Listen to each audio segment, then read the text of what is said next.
Hi hello ನಮಸ್ತೆ, ಎಲ್ಲರೂ ಹೇಗಿದ್ದೀರಾ? ನಾನು ಚೆನ್ನಾಗಿದ್ದೀನಿ, ನೀವು ಚೆನ್ನಾಗಿದ್ದೀರಾ ಅಂದ್ಕೊಂಡಿದ್ದೀನಿ. ಸೊ ಬನ್ನಿ, ಇವತ್ತು ಬಿಸಿಬೇಳೆ ಬಾತಿಗೆ ಏನೇನು ಬೇಕು ಅಂತ ಹೇಳ್ತಾ ಇದ್ದೀನಿ. ನಾನು ಒಂದೇ ಲೋಟ ಅಳತೆಗೆ ತೊಗೊಂಡು ತೋರಿಸ್ತಾ ಇದ್ದೀನಿ. ಮೊದಲಾಗಿ ನಾನು ಧನಿಯಾನ 2 ಮುಕ್ಕಾಲಷ್ಟು ನಾನು ತೊಗೊಂಡಿದ್ದೀನಿ. ಆಮೇಲೆ ಕಡಲೆಬೇಳೆ 1 ಲೋಟ, ಉದ್ದಿನಬೇಳೆ, ತೊಗರಿಬೇಳೆ, ಆಮೇಲೆ ಜೀರಿಗೆ. ಇದು ನಾನು ತೊಗರಿಬೇಳೆ ಒಂದು ಅರ್ಧದಷ್ಟು ತೊಗೊಂಡಿದ್ದೀನಿ. ತೊಗರಿಬೇಳೆ ತೊಗೊಂಡ್ರೆ ಸ್ವಲ್ಪ ಥಿಕ್ನೆಸ್ ಚೆನ್ನಾಗಿರುತ್ತೆ ಅಂತ. ಆಮೇಲೆ 2 ಇಡೀ ಅಷ್ಟು ನಾನು ಬ್ಯಾಡಗಿ ಮೆಣಸಿನ್ಕಾಯಿ ತೊಗೊಂಡಿದ್ದೀನಿ. ನೀವು ಸ್ವಲ್ಪ ಖಾರಕ್ಕೆ ಗುಂಟ್ನೂರು ಬಳಸ್ಬೋದು, ಬಟ್ ನಾನು ಗುಂಟ್ನೂರು ತೊಗೊಂಡಿಲ್ಲ, ಬರೀ ಬ್ಯಾಡಗಿ ತೊಗೊಂಡಿದ್ದೀನಿ. ಸೊ ಒಂದೇ ಪ್ರಮಾಣದ ಅಳತೆಯಲ್ಲೇ ನಾನು ಒಂದೇ ಲೋಟದಲ್ಲಿ ತೊಗೊಂಡಿದ್ದೀನಿ. ಇದು 1 ಸ್ಪೂನಷ್ಟು ಮೆಂತ್ಯ, ಆಮೇಲೆ ಗಸಗಸೆ ತೊಗೊಂಡಿದ್ದೀನಿ. ಮೆಣಸು ಬೇಕಿದ್ದವರು ಹಾಕ್ಕೊಳ್ಳಿ, ಕೆಲವರು ಹಾಕ್ಕೊಳೋದಿಲ್ಲ, ಹಾಗಾಗಿ ನಾನು ಹಾಕ್ತಿಲ್ಲ. ತೋರಿಸ್ಲಿಕ್ಕೆ ನಿಮಗೆ ತೋರಿಸ್ತಾ ಇದ್ದೀನಿ, ಚೆನ್ನಾಗಿರುತ್ತೆ. ಆಮೇಲೆ ಜಾಕಾಯಿ ಹಾಕಿ, ಒಳ್ಳೆಯದು, ತುಂಬ ಟೇಸ್ಟ್ ಬರುತ್ತೆ. ಇನ್ನೂ ಅದರಲ್ಲಿ ಸ್ವಲ್ಪ ಅಂದರೆ ಚಿಕ್ಕದಾಗಿ ಪೀಸ್ ಹಾಕಿ, ಏಲಕ್ಕಿ, ಲವಂಗ, ಮರಾಠಿ ಮೊಗ್ಗು, ಆಮೇಲೆ ಇದು ಚಕ್ಕೆ ಗೊತ್ತಲ್ಲ, ಚಕ್ಕೆ ಚೆನ್ನಾಗಿರುತ್ತೆ. ಆಮೇಲೆ ಕರಿಬೇವು. ಸೊ ಇಷ್ಟನ್ನು ಹಾಕಿ, ಜಾಕಾಯಿ ಆಮೇಲೆ ಜಾಕಾಯಿ ಪತ್ರೆ 2 ಹಾಕಿ. ನನ್ನ ಹತ್ರ ಸ್ವಲ್ಪ ಜಾಕಾಯಿ ಪತ್ರೆ ಇರಲಿಲ್ಲ, ಹಾಗಾಗಿ ಸೊ ಇಷ್ಟನ್ನು ನಾನಿವಾಗ ಒಂದೊಂದಾಗಿ ಹುರ್ಕೊತೀನಿ. ಹುರ್ಕೊಂಡ್ಮೇಲೆ ನಿಮ್ಗೆ ಯಾವ ಥರ ಅಂತ ತೋರಿಸ್ತೀನಿ, ಬನ್ನಿ. ಸೊ ನಾನು ಈ ವಿಡಿಯೋನ ಲೈಕ್ ಮಾಡಿ, ಶೇರ್ ಮಾಡಿ, ಸಬ್ಸ್ಕ್ರೈಬ್ ಮಾಡಿ ಮರಿಬೇಡಿ, ಆಯಿತಾ? ಮೊದಲಿಗೆ ಫಸ್ಟು ನಾನು ಮೆಂತ್ಯನ 1 ಸ್ಪೂನ್ ಮೆಂತ್ಯನ ನಾನು ಸಿಮ್ಮಲ್ಲೇ ಆದಷ್ಟು ಹುರ್ಕೊತೀನಿ. ಆದಷ್ಟು ಲೋ ಫ್ಲೇಮಲ್ಲೇ ಹುರ್ಕೊಳ್ಳಿ. ಜಾಸ್ತಿ ಕಾವಾದರೆ ಬೇಗ ತಳ ಹತ್ತೋದು, ಸೀದೋದು ಆಗಿಬಿಡುತ್ತೆ, ಆವಾಗ ಟೇಸ್ಟ್ ಚೆನ್ನಾಗಿ ಬರೋದಿಲ್ಲ. ಸೊ ಫಸ್ಟ್ ಯಾವಾಗಲೂ ನೀವು ಮೆಂತ್ಯನೇ ಬಿಸಿ ಮಾಡ್ಕೊಂಬಿಡಿ.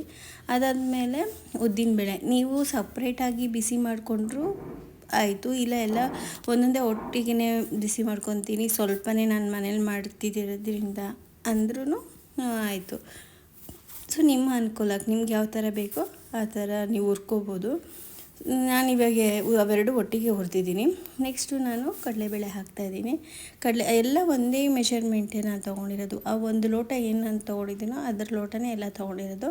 ಸೊ ಇವಾಗ ಕಡಲೆಬೇಳೆನೂ ಚೆನ್ನಾಗಿ ನಾನು ಇದು ಮಾಡ್ಕೊತಾ ಇದ್ದೀನಿ, ಹುರ್ಕೊತಾ ಇದ್ದೀನಿ. ಸ್ವಲ್ಪ ಬೆಚ್ಚಗೆ ಲೈಟಿಗೆ, ತುಂಬ ಹುರಿದ್ರೆ ಅದೊಂಥರ ಕಪ್ಪು ಆಗಿಬಿಡುತ್ತೆ, ಹಾಗಾಗಿ ಸ್ವಲ್ಪ ಬೆಚ್ಚಗೆ ಅದನ್ನು ಇದು ಮಾಡ್ಕೊಳ್ಳಿ. ಜಾಸ್ತಿ ಆದಷ್ಟು ಅದು ಬೇಗನೆ ಕಪ್ಪಾಗಿಬಿಡುತ್ತೆ, ಆವಾಗ ಅಷ್ಟು ಟೇಸ್ಟ್ ಬರೋಲ್ಲ. ಆದಷ್ಟು ಸಿಮ್ಮಲ್ಲೇ ಇಟ್ಕೊಳ್ಳಿ, ಆಯಿತಾ? ನೆಕ್ಸ್ಟ್ ಇದಾದಮೇಲೆ ನಾನು ತೊಗರಿಬೇಳೆ ಹಾಕ್ತಾಯಿದ್ದೀನಿ.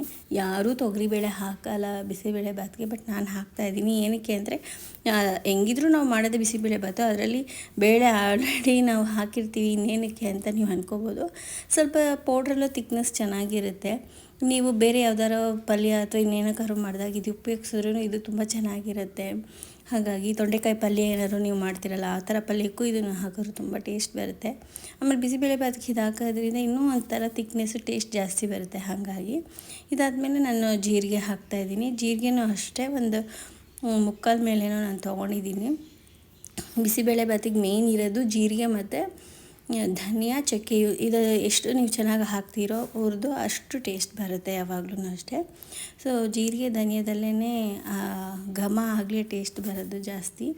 ಈಗ ಅದ್ರ ಜೊತೆನೇ ನಾನು ಸ್ವಲ್ಪ ಗಸಗಸೆ ಹಾಕ್ತಾಯಿದ್ದೀನಿ, ಯಾಕೆ ಸಪ್ರೇಟ್ ಹಾಕಿದ್ರೆ ಎಲ್ಲ ಸಿಡ್ದು ಇದಾಗೋಗುತ್ತೆ ಅಂದ್ಬಿಟ್ಟು ಜೀರಿಗೆ ಜೊತೆನೇ ನಾನು ಹಾಕ್ತಾಯಿದ್ದೀನಿ.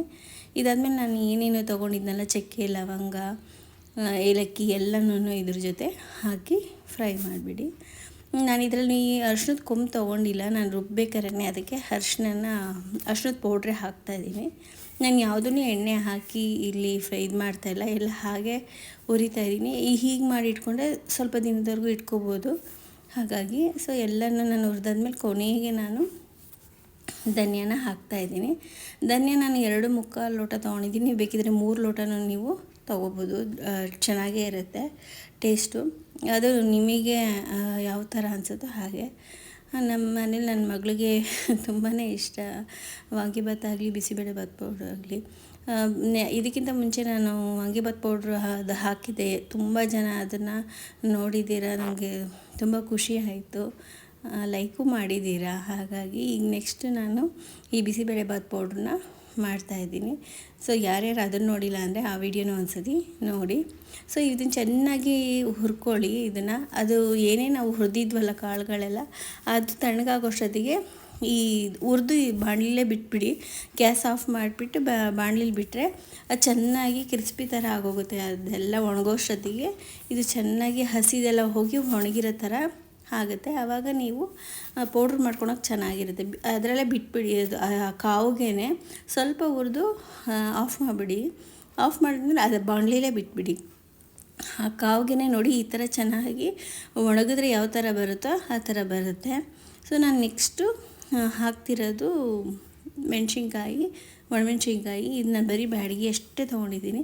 ನೀವು ಇದಕ್ಕೆ ಇನ್ನೂ ಒಂದು ಸ್ವಲ್ಪ ಖಾರ ನನಗೆ ಎಕ್ಸ್ಟ್ರಾ ಬೇಕು ಅನ್ನೋರು ನೀವೇನು 2 ಇಡಿ ಹಾಕಿದ್ರಲ್ಲ ಅದರಲ್ಲಿ ಒಂದು ಸ್ವಲ್ಪ ಒಂದು 10 ಒಂದು 7-8 ಗುಂಟ್ನೂರು ಹಾಕ್ಕೊಳ್ಳಿ. ಸ್ವಲ್ಪ ಖಾರ ಚೆನ್ನಾಗಿ ಬರುತ್ತೆ.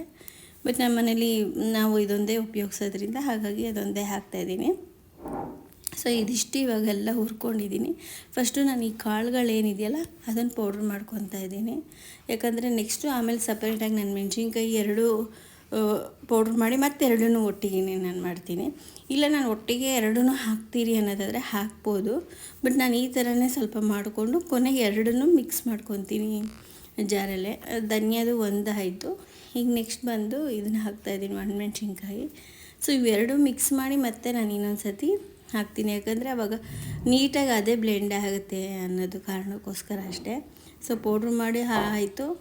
ಇವಾಗ ನೆಕ್ಸ್ಟು ನಾನು ತರಕಾರಿಗಳನ್ನೆಲ್ಲ ಇಟ್ಕೊಂಡಿದ್ದೀನಿ. ನಾನು ನೋಡಿ ಬೀನ್ಸು, ಕ್ಯಾರೆಟು, ಟೊಮೆಟೊ, ಆನಿಯನ್ನು, ಗೆಡ್ಡೆಕೋಸು, ತೊಗರಿಬೇಳೆ, ಅಕ್ಕಿ, ಕ್ಯಾಪ್ಸಿಕಮ್ ಇಟ್ಕೊಂಡಿದ್ದೀನಿ, ಕರಿಬೇವು ಇಟ್ಕೊಂಡಿದ್ದೀನಿ. ಸೊ ಇಷ್ಟು ನಾನು ಬೇಗ ಹಾಕಬೇಕು ಅನ್ನೋದಕ್ಕೋಸ್ಕರ ನಾನು ಒಂದೇ ಎಲ್ಲದನ್ನು ಒಂದಕ್ಕೆ ಹಾಕ್ತೀನಿ. ಬಟ್ ನೀವು ಟೈಮ್ ಇದ್ದರೆ ಏನು ಮಾಡಿ, ಬರೀ ಬೇಳೆ ತರಕಾರಿ ಮಾತ್ರ ಬೇಯಿಸ್ಕೊಂಡು ಸಪ್ರೇಟಾಗಿ ಅಕ್ಕಿನ ಬೇಯಿಸ್ಕೊಳ್ಳಿ, ಚೆನ್ನಾಗಿರುತ್ತೆ. ಬಟ್ ನನಗಿಲ್ಲಿ ಅರ್ಜೆಂಟಾಗಿ ಬೇಕಾಗಿರೋದ್ರಿಂದ ನಾನೇನು ಮಾಡ್ತಾಯಿದ್ದೀನಿ ನಿಮಗೆ ತೋರ್ಸೋಕ್ಕೋಸ್ಕರ ಸ್ವಲ್ಪ ಬೇಗನೆ ಒಂದೇ ಕುಕ್ಕರಲ್ಲಿ ಬೇಳೆ, ಅಕ್ಕಿ, ತರಕಾರಿ ಎಲ್ಲ ಬೇಯಿಸ್ಕೊತಾ ಇದ್ದೀನಿ. ಸ್ವಲ್ಪ ಹುಣಸೆಹಣ್ಣನ್ನು ನೀವು ಹಾಕ್ಕೊಳ್ಳಿ, ಟೇಸ್ಟ್ ಚೆನ್ನಾಗಿ ಬರುತ್ತೆ ಇದಕ್ಕೆ. ಇವಾಗ ನಾನು ಕರಿಬೇವು ಮತ್ತು ಆನಿಯನ್ನ ಹಾಕ್ತಾಯಿದ್ದೀನಿ. ಸ್ವಲ್ಪ ಆನಿಯನ್ ಫ್ರೈ ಮಾಡ್ಕೊಳ್ಳಿ. ಅದಾದಮೇಲೆ ಕ್ಯಾಪ್ಸಿಕಮ್ ಹಾಕಿ ಚೆನ್ನಾಗಿರುತ್ತೆ. ಬಿಸಿಬೇಳೆ ಬಾತಿಗೆ ಕ್ಯಾಪ್ಸಿಕಮ್ ಹಾಕಿದ್ರೆ ಕ್ರಂಚಿ ಥರ ಸ್ವಲ್ಪ ಸಿಗುತ್ತೆ. ಇನ್ನೂ ಸ್ವಲ್ಪ ಸಣ್ಣದಾಗಿ ಹೆಚ್ಕೋಬೋದು. ನಾನು ಸ್ವಲ್ಪ ದಪ್ಪದಾಗಲೇ ಹೆಚ್ಚಿದ್ದೀನಿ, ಆಮೇಲೆ ತುಂಬ ಬೆಂದೋದ್ರೆ ಇದಾಗುತ್ತೆ ಅಂತ. ನಾನು ಒಟ್ಟಿಗೆ ಸ್ವಲ್ಪ ಜಾಸ್ತಿನೇ ಬೇಯಿಸ್ಕೊಂಡಿರೋದ್ರಿಂದ ಇದಕ್ಕೆ ಮಿಕ್ಸ್ ಮಾಡ್ತಾಯಿದ್ದೀನಿ. ಸೊ ನಾನು ಇಷ್ಟು 2.5 ಸ್ಪೂನಷ್ಟು ನಾನು ಅದೇನು ಸ್ಪೂನ್ ತೊಗೊಂಡಿದ್ದೀನಲ್ಲ ಅದರಲ್ಲಿ ಒಂದು 2.5 ಸ್ಪೂನಷ್ಟು ನಾನು ತೊಗೊಂಡಿದ್ದೀನಿ. ಇದಕ್ಕೆ ಸ್ವಲ್ಪ ನೀರು ಹಾಕಿ ಕಲಸಿ ನಾನು ಆ ಬೇಳೆ ಇದಕ್ಕೆ ಹಾಕ್ತಿದ್ದೀನಿ. ಹಾಗೆ ನೀವು ಡೈರೆಕ್ಟಾಗಿ ಹಾಕಿದ್ರೆ ಒಂದೊಂದು ಸತಿ ಗಂಟೆ ಥರ ಆಗುತ್ತೆ. ಅದನ್ನು ನಾವು ಸುಮ್ಮನೆ ಕೈ ಆಡ್ಕೊಂಡು ಇರಬೇಕಾಗತ್ತೆ. ಅದ್ರ ಬದಲಿಗೆ ಬೇಗನೆ ಈ ಕೆಲಸ ಬೇಗ ಆಗುತ್ತೆ. ಸೊ ಇದಕ್ಕೊಂದು ಸ್ವಲ್ಪ ಹುಣಸೆ ಹುಳಿನೂ ತೋರಿಸಿದ್ದೀನಿ ಆವಾಗಲೇ, ಅದನ್ನು ಹಾಕ್ತೀನಿ. ಅದಾದಮೇಲೆ ಉಪ್ಪು ನಿಮ್ಮ ರುಚಿಗೆ ತಕ್ಕಷ್ಟು ಉಪ್ಪು ಹಾಕಿ. ಇಲ್ಲಿ ಉಪ್ಪು ಹುಣಸೆ ಹುಳಿ ಹಾಕಿರೋದು ಇಲ್ಲ, ಹಾಗಾಗಿ. ಸೊ ರೆಡಿಯಾಗಿದೆ. ಯಾರ್ಯಾರೆಲ್ಲ ನೋಡ್ತಿದ್ದೀರೋ ಥ್ಯಾಂಕ್ ಯು.